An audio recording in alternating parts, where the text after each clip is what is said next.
فضا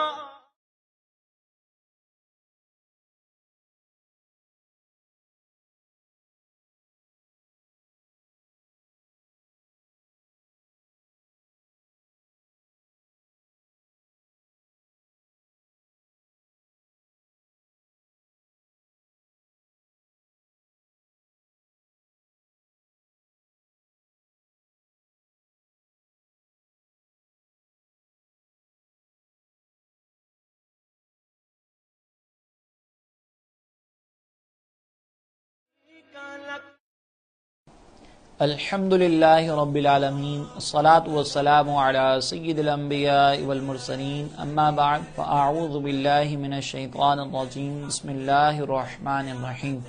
لبیک اللہم لبیک، لبیک لا شریک لک لبیک، ان الحمد والنعمت لک والملک لا شریک لک۔ الحمدللہ حج سے متعلقہ مسائل کے بیان کا سلسلہ جاری و ساری ہے، اور پچھلے پروگرام میں ہم نے حج کی ظاہری و باطنی تیاری سے متعلقہ تفصیل ذکر کی تھی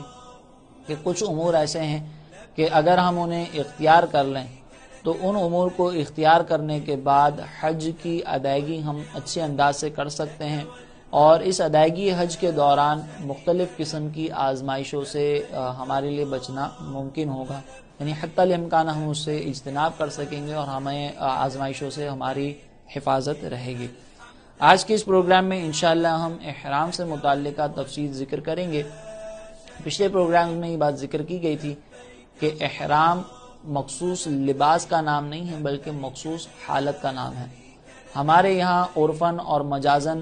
دو بے سلی چادروں کو احرام کے نام سے موسوم کر دیا جاتا ہے۔ ایسے ہی مارکیٹ میں مختلف لباس موجود ہوتے ہیں جنہیں خواتین کے احرام کے نام سے موسوم کیا جاتا ہے، تو یہ ہمارے عرف میں اور مجازاً اسے احرام کہا جاتا ہے، لیکن شرعی اعتبار سے احرام ایک ایسی کیفیت کا نام ہے کہ جس کیفیت کے طاری ہونے کے بعد وہ امور جو ہمارے لیے نارمل روٹین میں جائز تھے وہ اس کیفیت میں ناجائز ہو جاتے ہیں، جیسے بالوں کو کٹوانا، ناخن ترشوانا، خوشبو لگانا، مردوں کا سلا ہوا لباس پہننا، یہ تمام امور ہمارے لیے نارمل سچویشن میں تو بالکل جائز تھے، لیکن اس حالت میں ناجائز و ممنوع ہو جاتے ہیں۔ حتیٰ کہ اگر کسی نے ان کا ارتکاب کر لیا تو اس ارتکاب کے تدارک کے لیے کفارے کی ادائیگی بھی لازم ہو جاتی ہے، چنانچہ یہ ایک حالت و کیفیت کا نام ہے۔ دوسری چیز یہ بھی ذہن نشین رکھیں کہ ہمارے یہاں پہ ویسے تو عرفاً خواتین کے لیے ایک لباس مخصوص قسم کا جو سفید رنگ کا ہوتا ہے اسے احرام کہا جاتا ہے، لیکن خواتین کے لیے شرعی اعتبار سے کسی مخصوص لباس کی کوئی قید بیان نہیں کی گئی۔ خواتین اگر اپنے گھر کے کپڑوں میں بھی نیت احرام کرنا چاہیں تو بالکل کر سکتی ہیں۔ پھر اگر کوئی شخص احرام باندھنا چاہتا ہے تو اولاً وہ یہ دیکھ لے کہ اس کی فلائٹ کہاں پر لینڈ ہوگی۔ اگر جدہ شریف لینڈ ہونی ہے تو اس کے لیے بہتر ہے کہ وہ اپنے گھر سے ہی باندھ لے، اور اگر پہلے مدینہ منورہ میں لینڈ ہونی ہے تو پھر مدینہ منورہ میں قیام کے بعد جب مکہ مکرمہ جانے کا وقت آ جائے تو ہوٹل میں احرام کا جو اہتمام کرنا ہے وہ کر لیں اور نیت پھر مقام ذوالحلیفہ پر کریں۔ وجہ اس کی یہ ہے کہ بعض اوقات اگر ہم احرام کو باندھنے کے حوالے سے یہ سوچیں کہ ہم ایئرپورٹ پر باندھ لیں گے، یا اگر کسی ملک میں درمیان میں اسٹے ہے وہاں پر باندھ لیں گے، یا مدینہ منورہ سے جاتے وقت ہم یہ سوچیں کہ ہوٹل میں ہم لباس وغیرہ نہیں پہنتے، چادریں نہیں باندھتے، ہم مقام ذوالحلیفہ پہ باندھیں گے، تو وہاں پر باندھنا اگرچہ شرعاً جائز ہے، اس میں کوئی گناہ کا پہلو نہیں ہے، لیکن وہاں پہ بعض اوقات وقت کی اتنی قلت ہوتی ہے کہ احرام کے جو امور ہیں وہ عجلت میں ادا کرنے پڑتے ہیں، اور اس جلدی میں بعض اوقات کچھ خطائیں ایسی سرزد ہو سکتی ہیں کہ جس میں کفارہ لازم آ جائے، جیسے احرام کی نیت کر لی اور سر سے ٹوپی اتارنا ہی بھول گئے، یا کوئی لباس پہنا ہوا رہ گیا جلدی میں، تو یہ تمام امور پھر کفارے کی ادائیگی کا سبب بن سکتے ہیں۔ لہٰذا جتنا تسلی اور اطمینان کے ساتھ آپ احرام باندھیں گے، اس کے امور ادا کریں گے، اتنا آپ کے لیے سہولت رہے گی۔ احرام باندھنے سے قبل چند امور اختیار کر لینا یہ محبوب و مطلوب ہیں، اگر ہم ان امور کو اختیار کر لیں تو ہمارے لیے بہت بہتر ہوگا اور اس کے بھی فضائل انشاءاللہ حاصل ہوں گے۔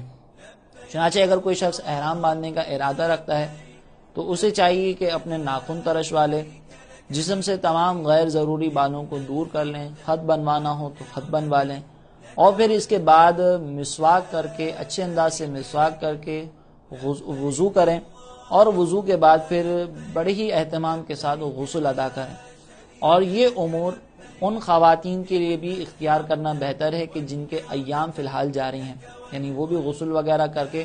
نیا لباس پہنیں، اور اس کے بعد نیت کرنا چاہیں تو نیت بھی کر لیں۔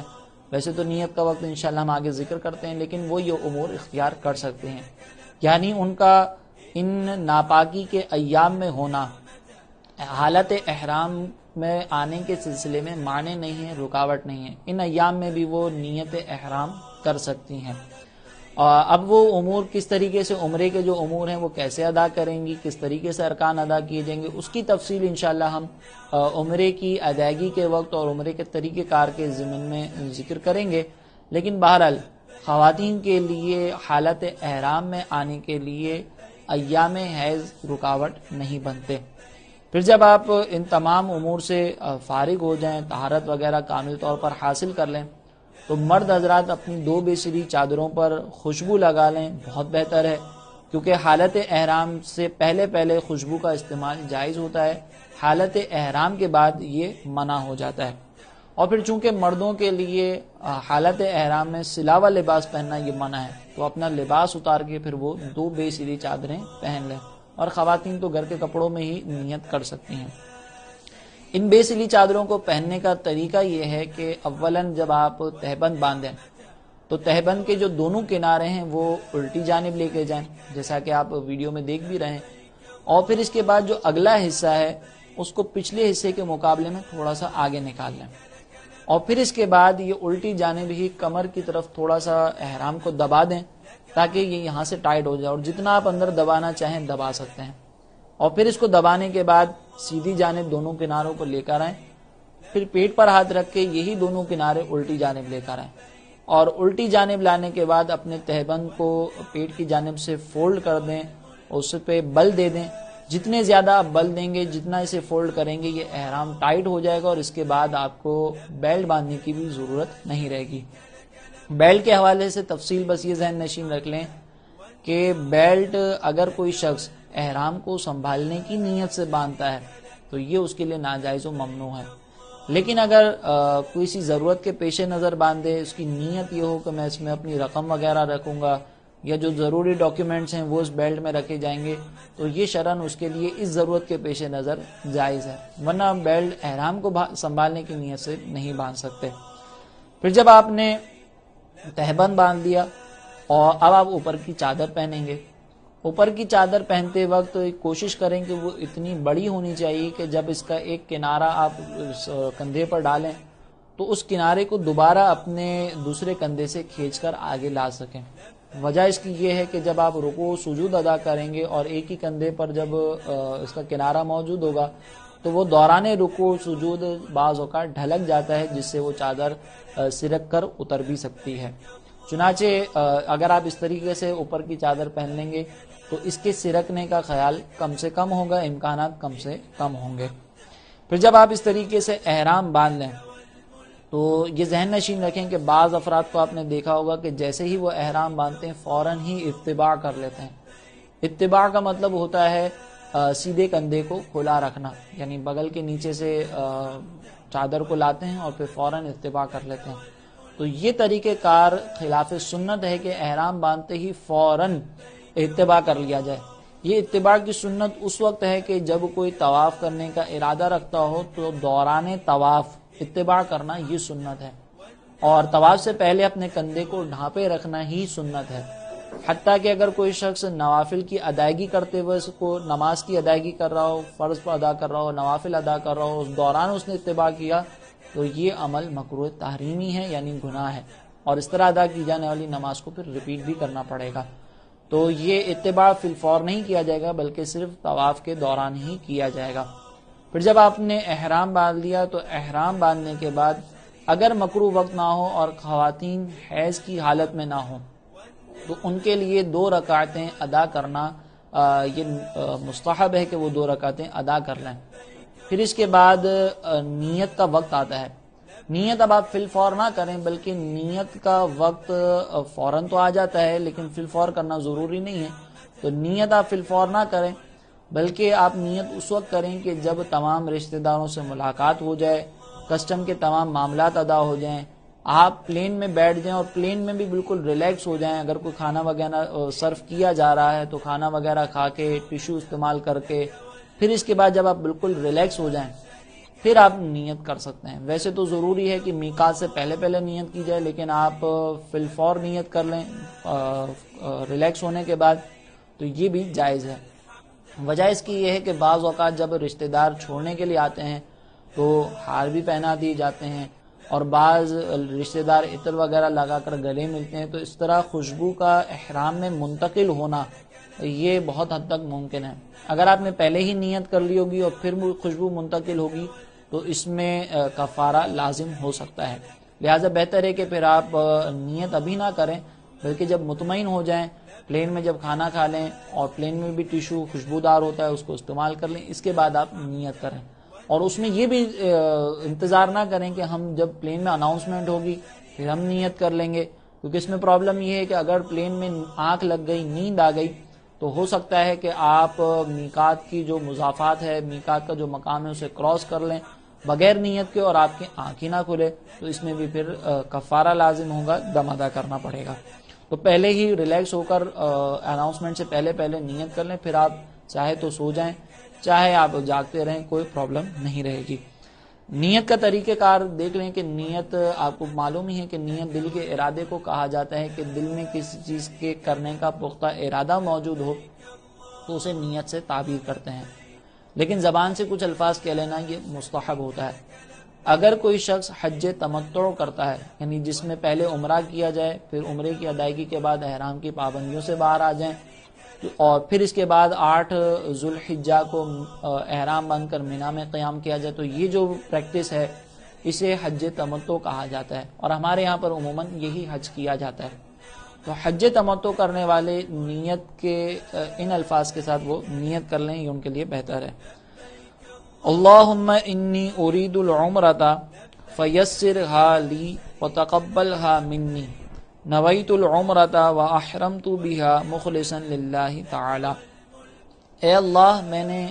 عمرہ کی نیت کی، تو اسے میرے لیے آسان فرما اور میری جانب سے اسے قبول فرما. میں نے عمرے کی نیت کی اور اس کے ذریعے میں نے اپنے آپ کو حالت احرام میں منتقل کیا، خالصتاً اللہ رب العزت کی رضا کے لیے. اس نیت کرنے کے بعد ایک مرتبہ تلبیہ پڑھنا بلند آواز سے یہ واجب ہے. مرد حضرات اتنی بلند آواز سے پڑھیں کہ تھوڑا سا اس میں بلندی نظر آئے، جہر ہو، اور خواتین کم از کم اتنی آواز میں پڑھیں کہ ان کی اپنے کانوں تک آواز پہنچ جائے جبکہ کوئی شور شرابہ نہ ہو. تلبیہ کے الفاظ بہت مشہور ہیں اور وہ یہ ہیں کہ لبیک اللہم لبیک، لبیک لا شریک لک لبیک، ان الحمد والنعمت لک والملک لا شریک لک. اس تلبیہ کا ایک مرتبہ نیت کے بعد پڑھنا واجب ہے اور 3 مرتبہ پڑھ لینا سنت ہے. اگر کسی شخص نے نیت کی لیکن تلبیہ نہ پڑھی اور تلبیہ پڑھ لی، نیت اس کے دل میں موجود نہیں ہے، تو ایسی صورت میں اس پر حالت احرام طاری نہیں ہوگی. لہٰذا نیت اور نیت کے بعد تلبیہ جب پڑھیں گے تب یہ حالت احرام طاری ہوگی. اور جب کسی نے یہ پڑھ لیا تو اب وہ حالت احرام میں آ چکا ہے، احرام کی جتنی پابندیاں ہیں وہ اس پر لازم ہو چکی ہیں. چنانچہ اب اسے احتیاط کرنی چاہیے کہ کچھ امور جو نارمل حالت میں تو اس کے لیے جائز تھے لیکن اب اس پر حرام ہو چکے ہیں. احرام کی نیت کرنے سے پہلے کوشش کریں کہ اپنے سر کو ڈھانپ لیں، خواتین اپنے چہرے کو کھول لیں، تاکہ ایسا نہ ہو کہ احرام کی نیت کرنے کے بعد سر چھپا ہوا رہے اور خواتین کا چہرہ چھپا ہوا رہے. اس کے علاوہ احرام کی مزید کیا پابندیاں ہیں، عمرے کا کیا طریقہ ہے، جدہ ایئرپورٹ پر ہمیں کن کن امور کا سامنا کرنا پڑ سکتا ہے، مدینہ منورہ اگر ہماری فلائٹ جاتی ہے تو وہاں پر ہمارے ساتھ کیا کیا آزمائشیں آ سکتی ہیں، انشاءاللہ اس کی مکمل تفصیل ہم اگلے پروگرامز میں ذکر کریں گے. تب تک کے لیے ہمیں اجازت عطا فرمائیں. وما علینا الا البلاغ المبین.